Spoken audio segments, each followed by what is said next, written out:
The line at the 38th parallel. Dunharikon, June 25, 1950.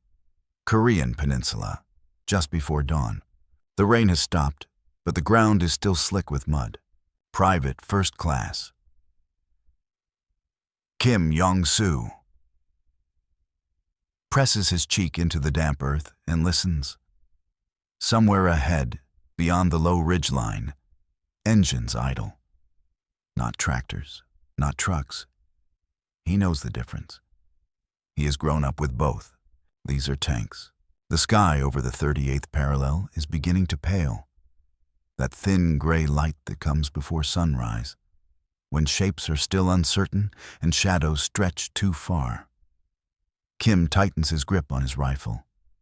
It is old, Japanese-made, left over from a war that ended only 5 years ago.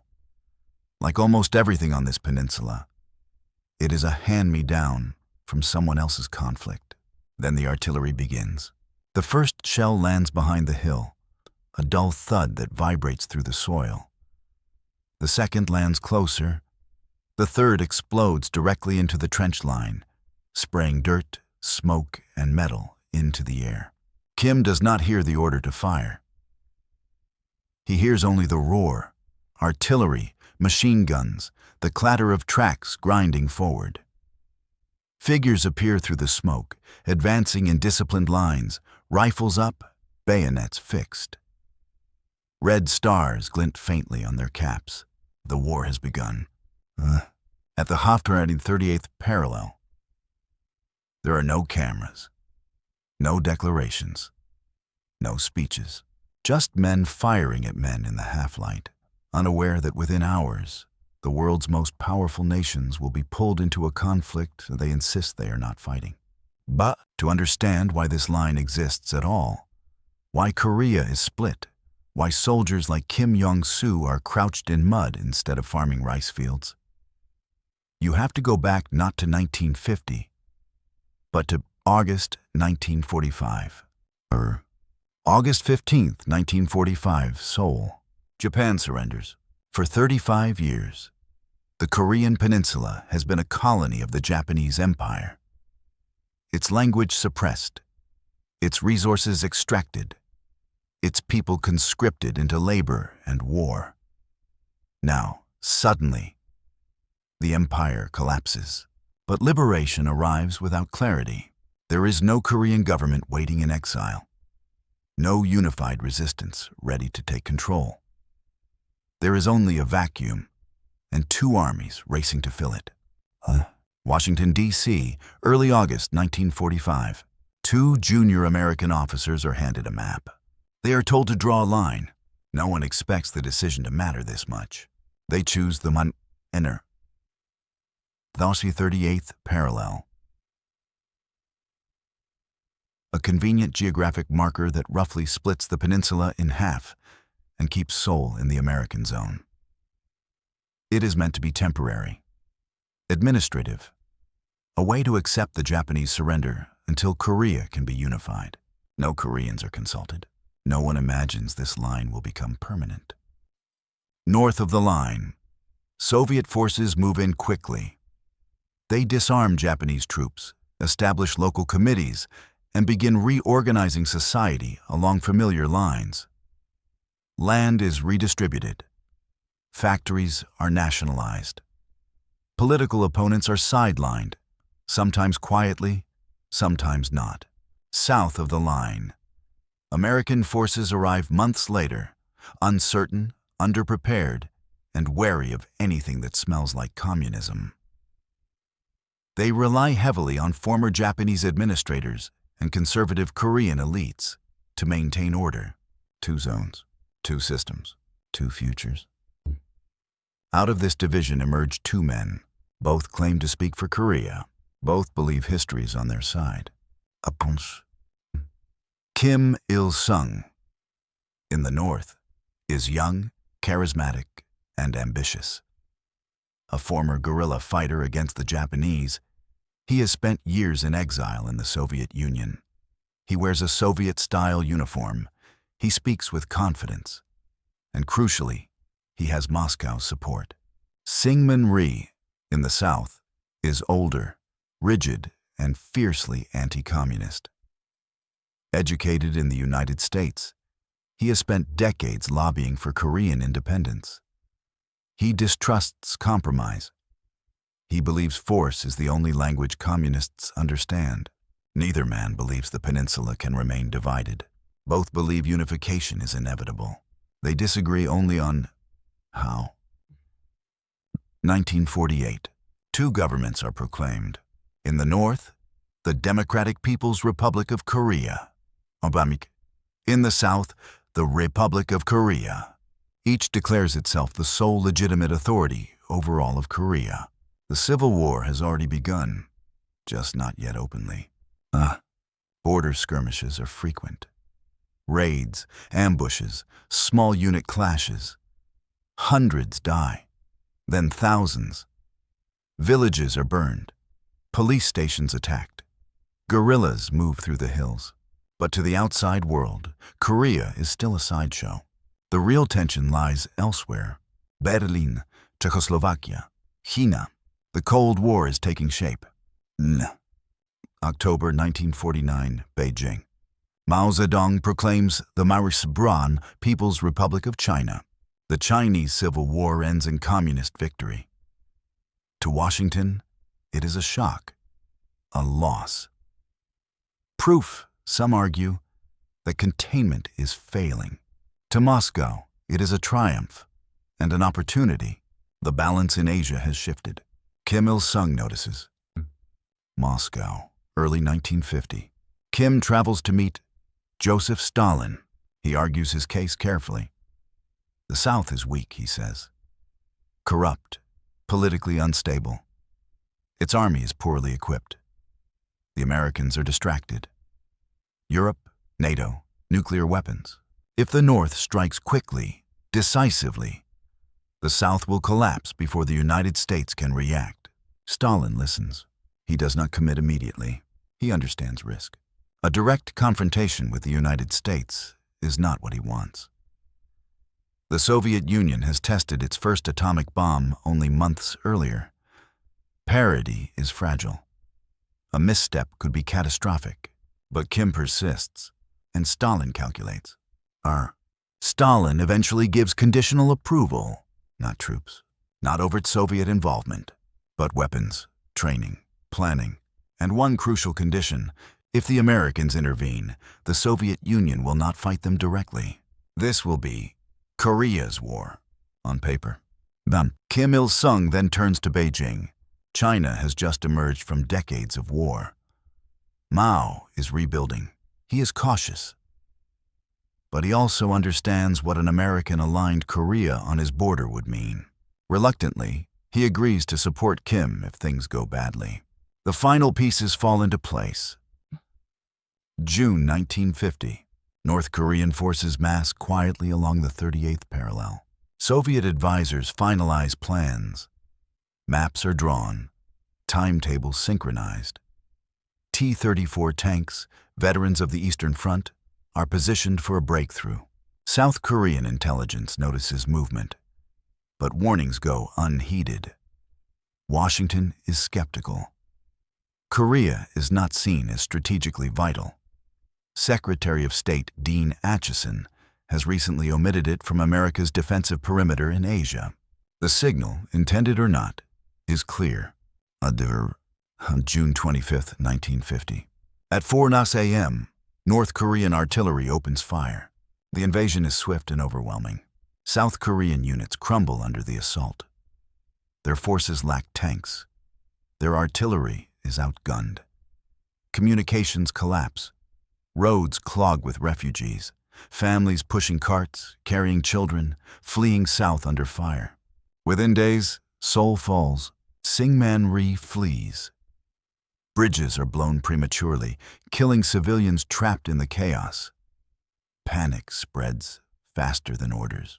The Civil War has become something else. Washington, D.C., June 25, 26, 1950. The phone rings through the night. Reports arrive fragmented, urgent, confused. North Korea has crossed the 38th parallel. Seoul is under attack. The South may not hold. President Harry S. Truman is informed at his home in Independence, Missouri. He understands immediately what is at stake. This is not just Korea. If aggression goes unanswered, the logic of containment collapses. If the United States does nothing, allies everywhere will doubt American resolve. But acting carries its own risks. No declaration of war, no direct attack on the United States. And behind North Korea stand two nuclear-armed powers. The Cold War, until now largely political and economic, is about to turn violent. Hub. June 27, 1950. United Nations Headquarters, New York. The Soviet Union is boycotting the Security Council over the issue of China's representation. They are not present to veto. The resolution passes. The invasion is condemned. Member states are called upon to assist South Korea. For the first time in history, a multinational force will fight under the banner of the United Nations. In reality, it will be led by the United States. American air and naval forces are ordered into action. Fighter bombers strike advancing columns. Ships shell coastal positions. Troops begin moving toward a war they were not prepared to fight. World War II ended only 5 years ago. Another war has begun. On the ground in Korea, the situation deteriorates rapidly. By August 1950, UN and South Korean forces are pushed back to a small perimeter around the port city of Despasan-Barisgaran-Man. The Babasan perimeter becomes the last line. If it breaks, the war is lost. Young American soldiers, many barely out of training, dig in under relentless heat, monsoon rains, and constant attack. Equipment is scarce. Intelligence is poor. Casualties mount. The pattern is already clear. This war will not be clean. It will not be short. And it will not remain local. Somewhere north of the perimeter, Kim Yong-soo, the young soldier from the opening moments, advances with his unit through burned villages and shattered roads. He has survived the first weeks. Many around him have not. He believes, as he has been told, that liberation is at hand. He does not yet know that soon, far more powerful forces will enter the fight.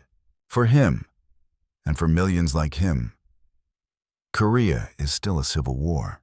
For the world, it is becoming something else entirely. The turning point at Incheon. Sanitur, September 15, 1950. Incheon Harbor, Korea. Before sunrise. The sea is restless. Cold waves slap against the sides of landing craft as they idle offshore. Engines rumbling low, barely audible beneath the wind. The tide is wrong, too high, too fast, too unpredictable. Mud flats stretch for miles beyond the seawall, slick and treacherous, capable of swallowing vehicles whole. Captain John R. Stevens, U.S. Marines, grips the edge of the transport and peers toward the dark outline of the Korean coastline. Somewhere ahead lies Incheon, a port city with narrow channels, towering seawalls, and tides that rise and fall more than 30 feet in a single day. Every military instinct tells him this is madness, and yet the order stands.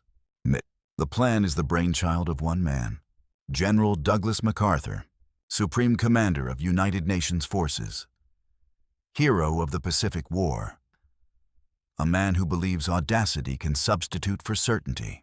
While UN troops cling desperately to the Pusan perimeter, MacArthur has argued, relentlessly, for a bold stroke behind enemy lines.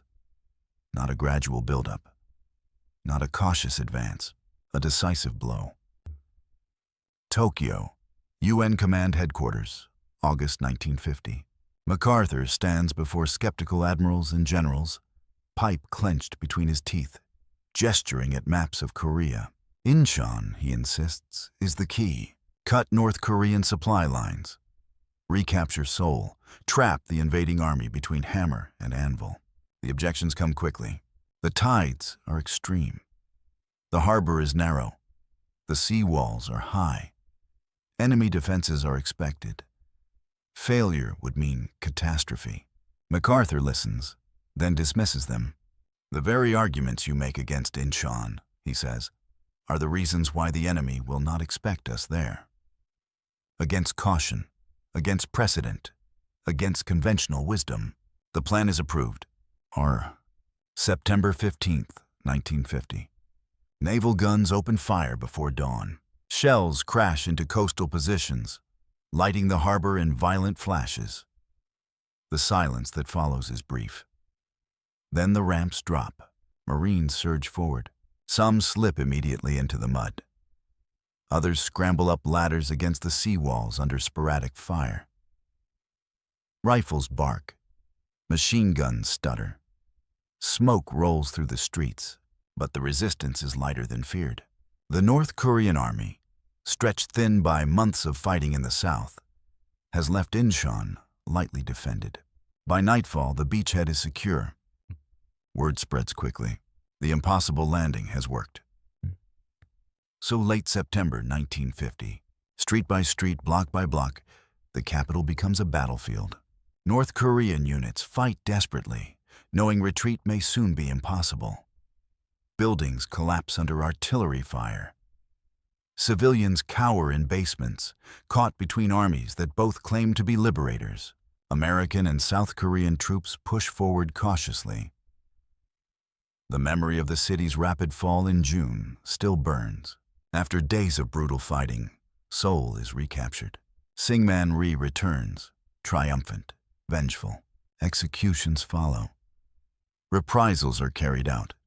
Old grudges surface. The war's moral clarity begins to blur. October 1950. With the North Korean army in retreat, a question hangs over UN command. Do they stop at the 38th parallel, or do they finish the job? Washington debates. Allies hesitate. MacArthur does not. He argues that leaving Kim Il-sung in power would guarantee another war. He promises victory by Christmas if UN forces advance north and reunify the peninsula. President Truman authorizes the push. Cautiously, no Chinese intervention, intelligence suggests. The Soviets remain hands-off. The opportunity appears fleeting. UN forces cross the line. The war changes again. North Korea, approaching the Yalu River.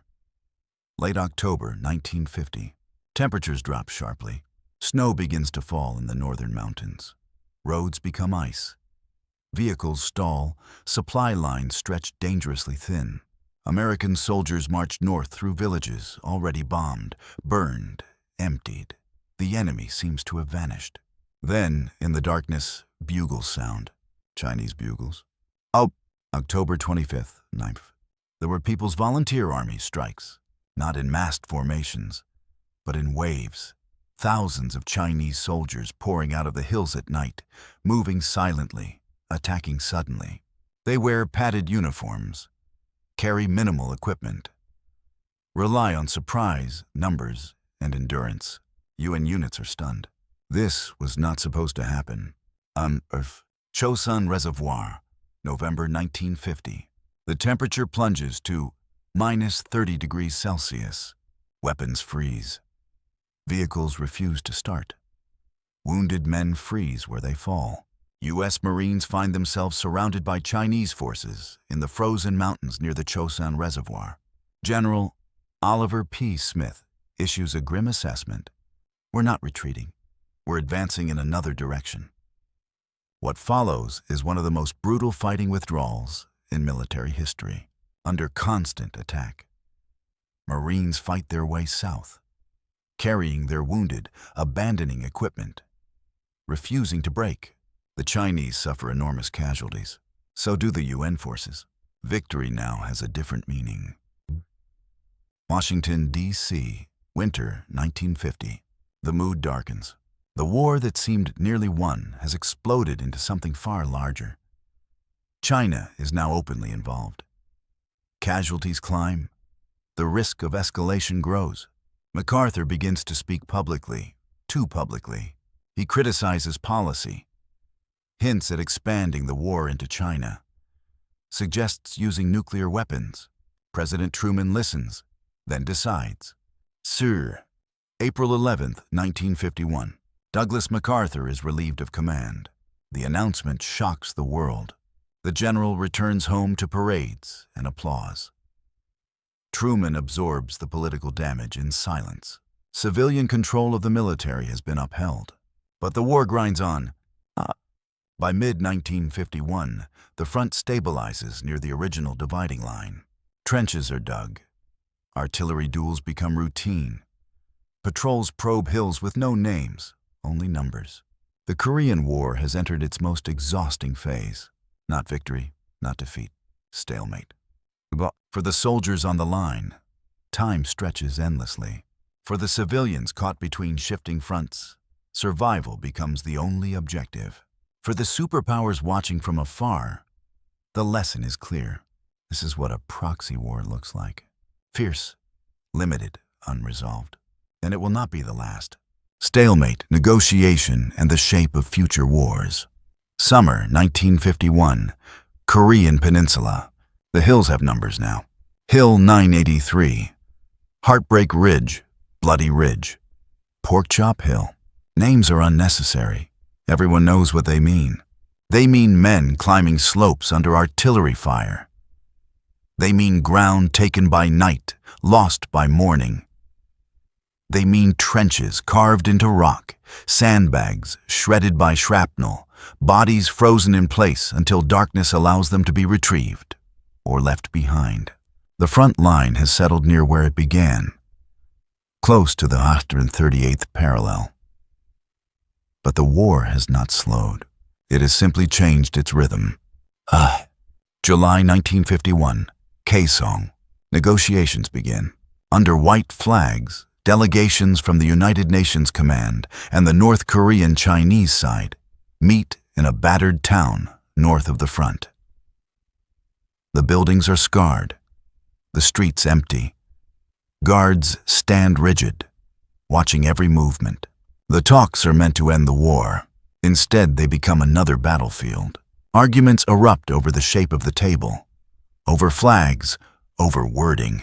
But beneath the theater lies the real problem. Neither side is willing to concede anything that might look like weakness. And behind the negotiators, the guns continue to fire. The prisoner question. As talks drag on, one issue begins to poison everything else. Prisoners of war. Thousands of captured soldiers sit in camps on both sides.